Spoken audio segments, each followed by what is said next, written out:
আসসালামু আলাইকুম রাহমাতুল্লাহি ওয়া বারাকাতুহু। আশা করি সবাই ভালো আছেন, সুস্থ আছেন এবং সেফ আছেন। সো এই যে সে হচ্ছে মিঠু অ্যান্ড আমার হচ্ছে সে আস্তে আস্তে এখন টিম হইতেছে, ঠিক আছে।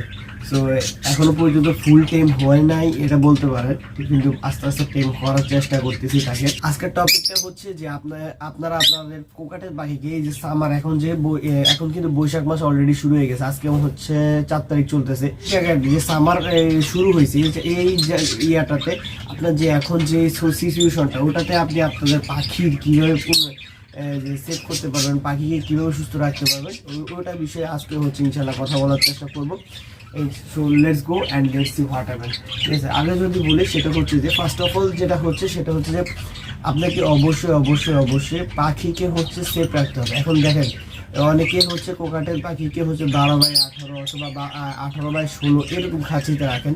দেখেন একটা কথা বলি, সেটা হচ্ছে যে 18/16 খাঁচাটা হচ্ছে অনেক ছোট তাদের জন্য, ঠিক আছে।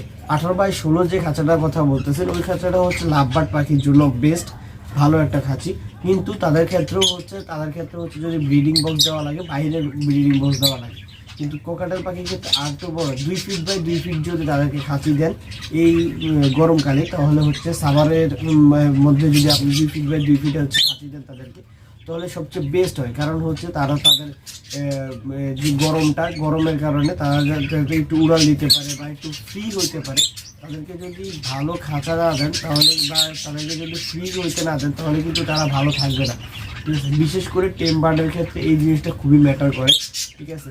এই যে দেখতে পাইতেছে আমার টেম বার্ডটা, ঠিক আছে। আমি নর্মালি টেম বার্ডগুলো আমার কাছে যতগুলো টেম বার্ড আছে, ঠিক আছে, টেম বার্ডগুলোর ভিতরে কিন্তু আমি অলরেডি কিন্তু আমার কাছে এই আলহামদুলিল্লাহ 4টা বেবি দিছে মাশাআল্লাহ দিল কোকাটের পাখিগুলো। তার ভিতরে লাস্ট একটা বেবি আছে, বাকিগুলো আলহামদুলিল্লাহ সবগুলো সেল হয়ে গেছে, ঠিক আছে। আপনি এই জায়গার ভিতরে একটা কাজ করতে পারেন, সেটা হচ্ছে যে অবশ্যই খাসি বড় দিতে হবে। 2 নাম্বার হচ্ছে তাদেরকে প্রতি সপ্তাহে 1 দিন পর বা 2 দিন পর তাদেরকে গোসলের ব্যবস্থা করতে হবে। যদি গোসল না করে তাহলে স্প্রে মাধ্যমে তাদেরকে গোসল করেই দিতে হবে। নর্মালি পাখিরা গোসল করতে চায় না, তো এর ভিতরে কী করতে হবে, স্প্রে করে গোসল করা দিতে হবে। 3 নাম্বার যেটা সেটা হচ্ছে যে তাদেরকে 2 বেলা হচ্ছে পানি চেঞ্জ করে দিতে হবে। মানে হচ্ছে গরম পানি, কারণ গরমের কারণে পানির টেম্পারেচার কিন্তু হাই হয়ে যায়, ঠিক আছে। যার কারণে হচ্ছে আপনাকে পানি চেঞ্জ করে দিতে হবে দিনে 2 বার। যদি মেডিসিন দেন তাহলে তো হিসাব আলাদা, ঠিক আছে। আপনাকে দিনে 2 বার হচ্ছে পানি চেঞ্জ করে দিতে হবে। আর 4 নাম্বার হচ্ছে বিশেষ করে তাদেরকে খাবারটা খুবই ম্যাটার করে তাদের জন্য। খাবারটা খুবই ম্যাটার করে এই জন্য তাদেরকে যত ফ্রেশ খাবার দিবেন তারা তত সুস্থ থাকবে, ঠিক আছে। আর গরমকাল আসলে তরমুজ আছে, আপেল আছে, কমলা আছে, কলা আছে বা ফ্রুটস জাতীয় যে খাবারগুলো ওগুলা কোকাটেল পাখিকে দিতে পারে, তারা কিন্তু অনেক ভালো খায়। পাশাপাশি হচ্ছে সফট ফুড, এগ ফুডটা হচ্ছে সপ্তাহে 1 বার দেওয়ার চেষ্টা করবেন।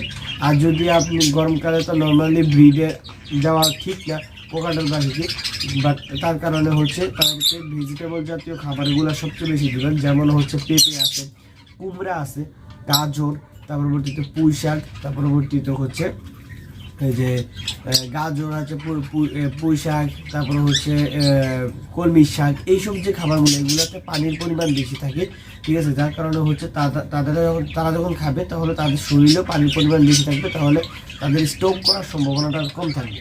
এবং প্রতি 1 দিন পর আপনাকে অবশ্যই 100% আপনাকে গোসল করতে দিতেই হবে। এবং অবশ্যই তাদেরকে ভালো রাখার জন্য, তাদেরকে খেয়াল রাখার জন্য অবশ্যই এই জিনিসগুলো খেয়াল রাখবেন। এবং দেখবেন যে শীতে অনেক সময় মানে গরমকালে অনেক সময় দেখবেন যে পাখিদের কিন্তু ঠান্ডা লেগে যায়, ঠিক আছে।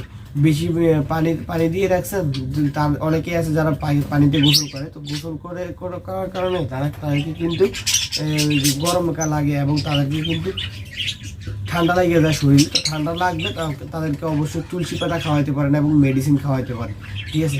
যখন আপনারা মেডিসিন অবশ্যই তাদেরকে খেয়াল রাখবেন যে তারা হাঁচি দিতেছে কিনা, তারা কি অবস্থা, তাদেরকে প্রতিদিন অবশ্যই খেয়াল রাখতে হবে, ঠিক আছে।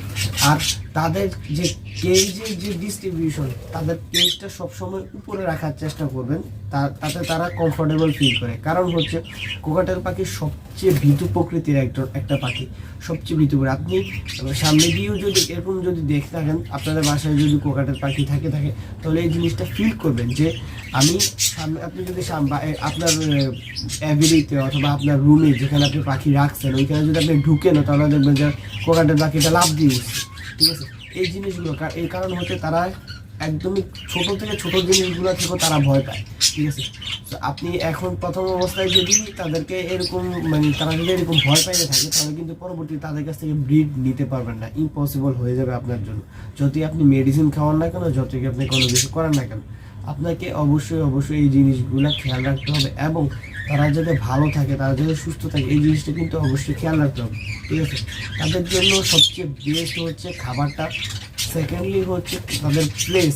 ঠিক আছে, এবং থার্ডলি হচ্ছে প্রথম অবস্থায় কিন্তু আপনাকে কেস সিলেকশন ভালো রাখতে হবে, 2 নাম্বার খাবার ঠিক করে দিতে হবে, 3 নাম্বার হচ্ছে প্রতিদিন যদি মেডিসিন সাপ্লিমেন্ট দেন তাহলে মেডিসিন সাপ্লিমেন্ট সঠিকভাবে দিতে হবে, এবং 2 বেলা পানি আপনাকে চেঞ্জ করে দিতেই হবে, এবং যে পাত্রের খাবার দিতেছেন ওটা পরিষ্কার হতে হবে।